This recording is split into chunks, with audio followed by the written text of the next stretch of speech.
I was at a scout camp with my son, and we go there every year. And all of a sudden, it feels like the hills are higher, and I'm getting out of breath going up the hills. And a couple times I had some passing chest pains. And eventually, we played this game called Hungry Human Hippos. So if you right, so the hungry hippos where they get all Yeah. the marbles. Well, the marbles are softballs, and the hippos are humans. And so you're on a caster from they put garbage cans on normally, and somebody's swinging you around and getting them. And after the game, I just felt terrible. And I said, I don't know what's going on here. Went to the nurse's station, and she said, well, your blood pressure is 100 over 60. And that didn't compute because I always had high blood pressure. So eventually, I talked to my wife, and she said, low blood pressure is a sign of a heart attack. And so they convinced me to call 911 and went to the hospital. They run all sorts of tests, right?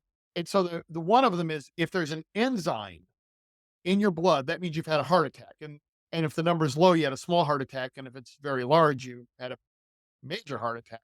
And they said, yeah, your number's 3, so it was a small heart attack.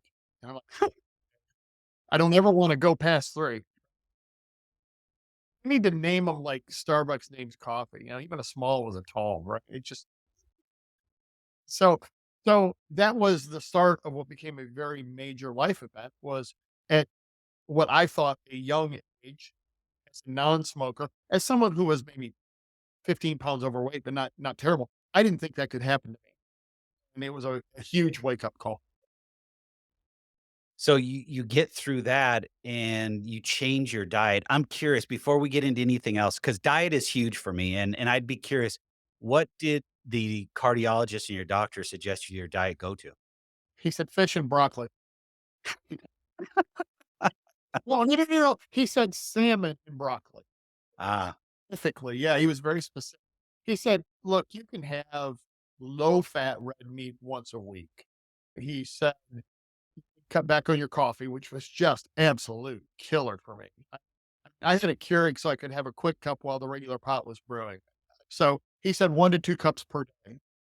So, how many were you drinking before? well, I'm gonna guess 10. Um, Wow. yeah, I mean, because I would have most of that pot of coffee, which is an 8-cup pot, through lunch, and then I would need a pick about 3:00.